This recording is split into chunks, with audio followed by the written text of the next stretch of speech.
Welcome. There are roughly 80 million evangelical Christians in America, and for years, a majority of their ranks have refused to take global warming seriously. Many were swayed by the likes of Rush Limbaugh, who said, if you believe in God, then intellectually you cannot believe in man-made global warming. You must be either agnostic or atheistic to believe that man controls something he can't create. Then there's the powerful Republican James Inhofe of the Senate Committee on the Environment and Public Works, who said, God's still up there, and the arrogance of people to think that we human beings would be able to change what he is doing in the climate is, to me, outrageous.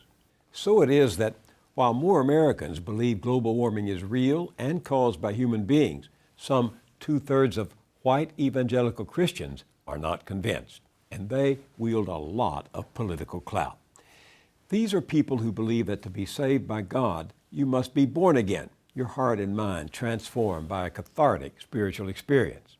But as the climate crisis worsens every day, it's clear these good folk need a different kind of conversion, one that opens them to the reality overtaking us. Only someone they trust, one of their own, is likely to help them see the light. Which brings us to Katharine Hayhoe. You may have seen her with the actor Don Cheadle on the opening episode of Showtime's award-winning documentary series, Years of Living Dangerously. When I look at the information that we get from the planet, I look at it as God's creation speaking to us. And in this case, there's no question that God's creation is telling us that it is running a fever.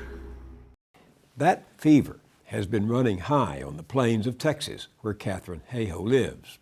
West Texas is cattle country, or it was, until prolonged drought killed off the livestock business and devastated towns like Plainview. It's 10 a.m. on March 16th, 2013. This has become a weekly ritual. Each Saturday, these people walk the 4 miles around the Cargill meatpacking plant on the edge of town. They're praying for rain and for the plant to reopen. 6 weeks ago, it closed, and overnight, 10% of the area's entire workforce was laid off.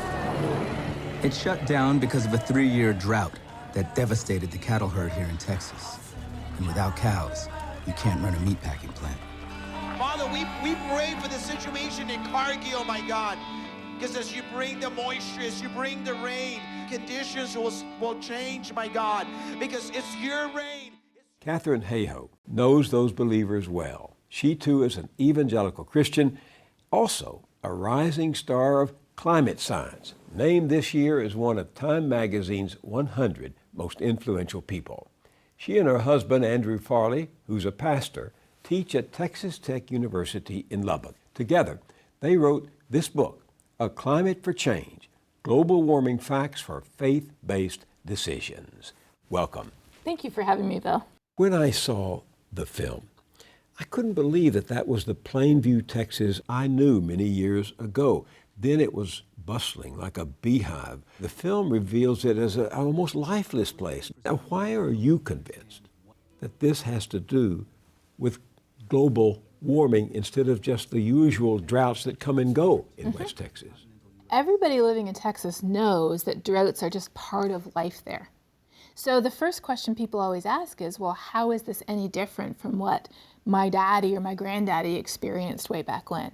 First of all, we see things changing. We see plants and trees flowering earlier in the year. We see birds and insects and other animals farther north than they ever used to be.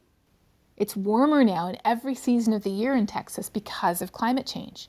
So along comes this drought, just like you had 30 years ago and 50 years ago, but now it's so much warmer that more water evaporates from the soil, more water evaporates from our lakes and our rivers and our streams, and the drought is more severe than it would have been otherwise. We had an incredibly severe drought that summer of 2011 throughout Texas and Oklahoma, and that drought conditions persist until today. As a scientist, you study consequences over time.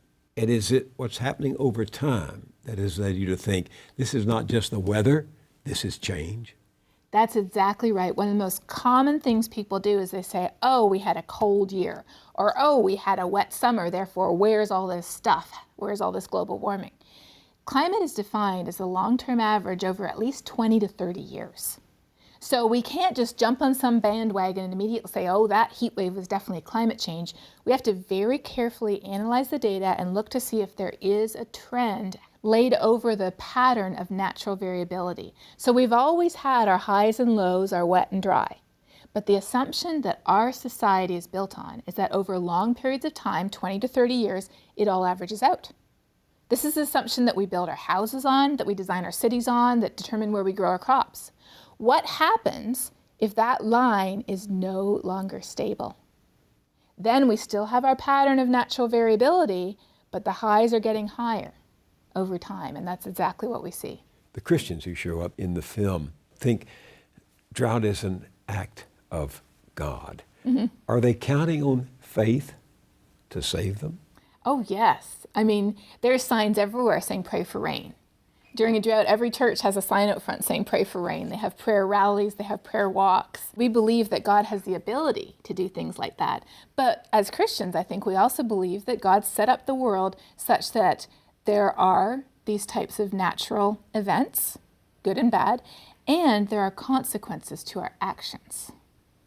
And so in this case, first of all, we have developed an agricultural society in a semi-arid environment. Yeah. One that depends on an aquifer that is going one way fast. So as we become more and more vulnerable to rainfall, that's just when climate change is coming along and altering that rainfall. So it's a series of choices that we've made as a civilization and society at the local scale, national and global, often not knowing what the result or the impact of those choices would be. But all their lives, those people were told that God is omnipotent. If you challenge them on that and say, not God, but we have to change the course or we will suffer from global warming irrevocably, aren't you undermining their faith? That's one of the most frequently asked questions that we get. And so when my husband, he's a pastor, when my husband and I wrote this book together, he was the one who laid out the book and said, these are the questions that we have to answer. And number one on that list was, if God is in control, if that's what we believe, then how could something like this happen? But isn't that the age-old question? Every time something happens in our lives, or that of our community or our country, we think, if God is in control, how could that happen? How could a plane full of innocent people on the way to the AIDS research conference be shot down? And as I've talked to more and more people, I've started to figure out what the questions are that people have. And if you tackle the questions head on, how do we know this is real? Why do we think it's humans, not a natural cycle of the sun or volcanoes or anything else? Why do we care about it? Why do I care about it? Here are my values, and here, based on my values, are why I care. If we can get past the issue of rhetoric and politics and actually start talking about what's in our hearts, I have seen amazing things happen in terms of moving forward to look at solutions that are consistent with the values that we have. So let me ask about you. When it comes to science, as you said, you crunch the data, you analyze statistical models. But to become a Christian, you don't crunch the data. No. You don't analyze the models. Why do you require evidence as a scientist that you don't require as a believer? One of my favorite verses comes from Hebrews in the New Testament. It talks about how faith is the evidence of things not seen. By definition, science is the evidence of things that are seen, that can be observed, that are quantifiable. And so that's why I see faith and science as two sides of the same coin. Science is by definition bounded by what we can conceptualize, what we can document, what we can observe. And faith, I think, is the other side of that. Why does this even exist? Why can we do science? Why does the world make sense? Why are there elegant physical laws describing the behavior of our atmosphere that also apply to galaxies on the other side of the universe? And yet people we both come from, people who love us and we love, remain distrustful of science and of scientists. Yes. Why is that? For a long time, many of us have felt like scientists are on one side, espousing one set of values, and Christians and or conservatives are on the other side. And so along comes this new issue of climate change, which in my opinion has enormous theological implications, is entirely consistent with the Christian faith, to love others and to love our neighbors. So along comes this issue of climate change, but who are the primary spokespeople? It's these pointy-headed scientists who have been on the other side of the fence on many other issues regarding creation, evolution, the age of the universe, even other issues today like genetic modification and things like that. So it's no surprise that when you get a messenger who is not trusted, who you perceive as not sharing your values, that, why would you believe them? It was so clear from the film that you have actually made some converts. I'm Nellie. I used to work at the Cargill plant. Oh, okay. She was just talking about how all that she hadn't really thought about. Well, tell me what you were... Just, like the things that you were saying that we can do as far as, taking some of that layer of blanket off, Yeah. Like right there, I'm sitting there going, I didn't know that. Wow, I didn't know that. I had never heard of climate change. After hearing Katharine, I was just like, wow. Well, if we start using the right things and doing the right things, we could probably save our planet. Do you often get feedback like that? In person, I would say there's more positive feedback than negative. But in terms of not in person, internet, email, letters, things like that, I would say it's probably about 99% negative. But I get 5 to 10 times more hate mail from Christians than I do from atheists, for example. Why? Well, caring about climate is entirely consistent with who we are as Christians. But over the last several decades, we have increasingly begun to confound our politics with our faith, to the point where instead of our faith dictating our attitudes on political and social issues, we are instead allowing our political party to dictate our attitude on issues that are clearly consistent with who we are. What does that tell you? That this issue pushes a button. It is a giant red button as big as this table. And it really makes people mad because they feel like it threatens something that they hold dear. And that's because we've been told that you can't be a Christian, or you can't be a conservative, or you can't be a person of faith, or even a person of integrity, and agree that climate is changing, that humans are responsible, and that there's something really important we need to do about it. Who's telling them that? Well, if you read the social science, which is honestly my favorite reading material these days, we have found out from social science that, number one, if you take conservative Protestants and you ask them what they think about climate change, but you control for age, for conservatism, and for political party affiliation, then the bias drops out. That's what is accounting for conservative Protestants thinking climate change isn't real. It's our political affiliation. But here's the thing. In the majority of cases, if you really dig down to the bottom of people's objections to climate change, they're not based on the science, they're based on the solutions. People fundamentally object to the solutions to climate change because climate change is a tragedy of the commons. So by definition, one individual's actions will not be sufficient to address the problem. We have to act together. Together means government. People are fundamentally opposed to government solutions to a problem. But it's a lot easier to say it isn't a real problem than to say it is a real problem and it's a very serious problem, but we don't support any action to do anything about it. I think I hear you suggesting that conservative Christians are Republicans who are deeply influenced more by Republican opposition to government than by global warming itself. Because if they take the science seriously, we have to do something about it, and the only way we can do something about it is collectively through government. Yes, I believe actually that climate change is a casualty of much larger societal issues. Just to give you an example, going back even farther, when we talk about climate change, the words we hear are things like carbon tax and government legislation. If you go back in history, what was the whole American Revolution? What did the whole American Revolution come from? It came from tax and government tyranny and government imposing sanctions and taxes on people that they didn't think were fair. And so I think it's actually embedded in the American psyche to object to big government solutions that involve taxing people's rights to do or use whatever they want.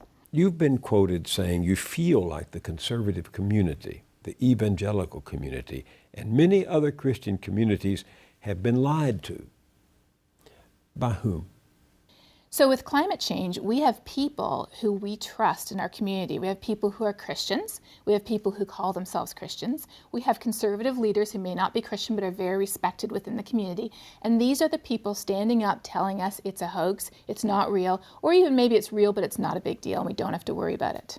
Well, this is the puzzling thing. Why so many conservatives in leadership positions, Republicans I'm talking about, why do they dismiss the science? What do they have to gain except the satisfaction that they're limiting the growth of government? That's a great question. And honestly, trying to figure out that question is one of the main reasons why I am now in the Department of Political Science. My background's originally in physics and then atmospheric science. And then just a couple of years ago, I actually moved departments for multiple reasons, as all of us do. But one of the reasons is because I feel like the science is there. We have all the information we need to take precautionary steps on this issue. It's not a scientific issue. It's not a matter of one more report will do it. One more national climate assessment, that's what will solve the problem. One more new analogy and people will get it. Information is not the answer. The answer has much more to do with who we are as humans and how we function politically.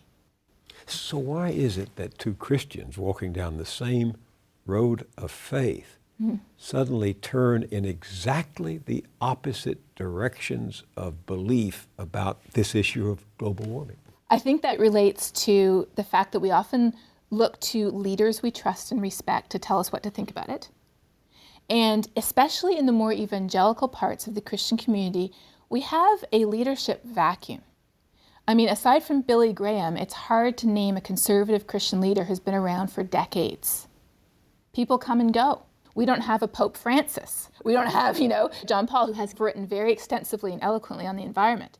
So in that leadership vacuum, especially in the more conservative parts of the church, our political leaders step in, people who share values with us. The media steps in, people who will say the things that we agree with in terms of, abortion, gun control, immigration, things like that. So I think it's a matter of we are being told things by people who don't like the solutions to climate change and have decided that it's a lot better and it's a lot smarter to deny the reality of the problem than to acknowledge it exists but say you don't want to do anything about it. So we have people, for example, like Bob Inglis. Probably every politician, when they're first elected, say to Congress, they might be walked into a room and shown a picture of Bob Inglis and said, "Let me tell you what happened to Bob." He, very conservative person on every single issue except climate change. His son convinced him that climate change really was real. Bob had the moral courage to stand up and say it is, and he was out. Defeated? Yes. At the polls? In the primaries. Presumably by many very Christian Absolutely. believers. And he is an outspoken Christian man. He shared every single value with people except for that one, and that one was enough to end his career as a politician. But Christians, we have a history of majoring on the minors. I grew up in a church where the church split between Cousin Gordon and somebody else over whether when you get to heaven, you get cups of equal size filled with different amounts of joy, or whether everybody gets a full cup of joy, but the cups are different sizes. So compared to that, climate change is a much bigger issue. So you said recently, the evangelical world is the last significant holdout on the reality of this issue of man-made global warming. Do they have the muscle to prevent us from saving the planet? Goodness, I don't know the answer to that question. And I'm glad I don't, because what motivates me is hope. The hope that by just changing a few minds, by giving, and the responsibility is not mine to actually change the minds. I see my responsibility as giving people the information they need to make the right decision. And so bringing the issue home and saying, climate change isn't just kind of number 151 on a list of things you care about. Let's look at the top 5 things you care about.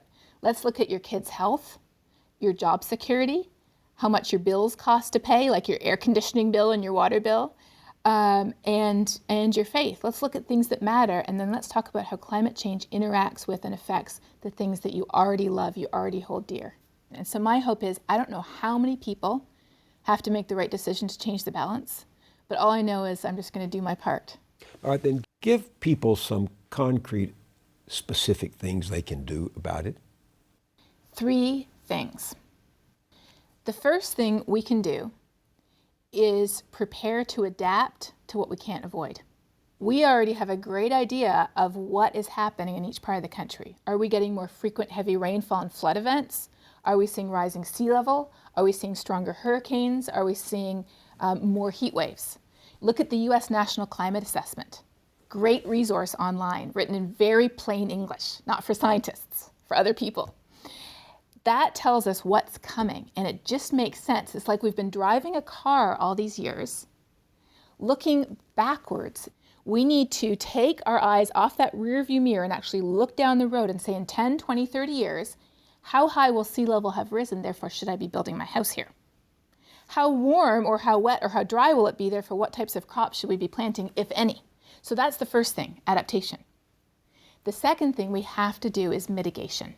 Mitigation is reducing the amount of energy we're getting from carbon-based fuels. We can do that two ways. We can switch to alternative sources of energy, or we can use less. So on an individual level, the number one thing I recommend is going online and figuring out what our personal carbon footprint is. The enormous balloon of carbon dioxide that we produce every year. And if it's a good carbon calculator, and there's many good ones, it'll give you a list of 10, 20, 30 things that you specifically could do depending on how far you drive to work, how big your house is, what part of the country you live in, how much money you have, things like that. Number 3 is, we live in a democratic society. We need to tell our leaders that we care about this issue. Tell them, I'm a mom, and I care about it because of my kids. I'm a Christian, and I care about it because of my faith. I'm a conservative business person, and I care about it because I want a healthy economy. And the myth is that climate change and a healthy economy are opposed. That's right.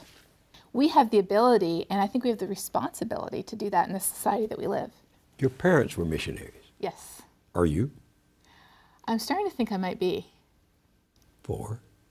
I mean, imagine a world where, the highways are made out of solar panels that charge our cars as we drive, where every house is just made out of shingles of solar panels with a little wind turbine in the corner, where we have no air pollution anymore, killing children with asthma and people with respiratory disease. I mean, I know this sounds like utopia. Sounds to me like it could be a new gospel. It may be a gospel that builds on the resources that God has given us. We have more than enough abundant energy to power our society, from wind, from solar, from tides. All of the things that we believe as Christians God created and has given to us as a free gift. So I think that there is the ability to have a better future, one that is built on the goodness that God has given us here in this world. Katharine Hayhoe, thank you very much for being with me. Thank you, Bill.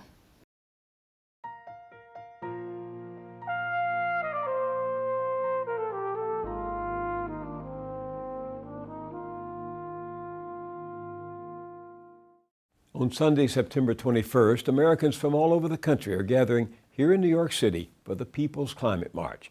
It could be the largest such march and rally ever. And it comes 2 days before delegates from around the world will meet at the United Nations for a summit on climate change. The demonstrators will urge the leaders and activists in attendance to act now to stop global warming before it's too late.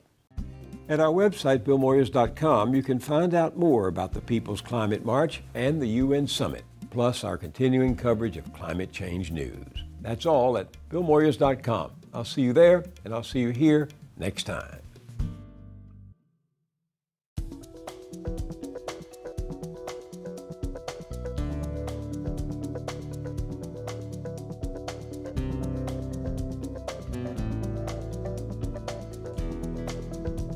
Don't wait a week to get more Moyers. Visit BillMoyers.com for exclusive blogs, essays, and video features.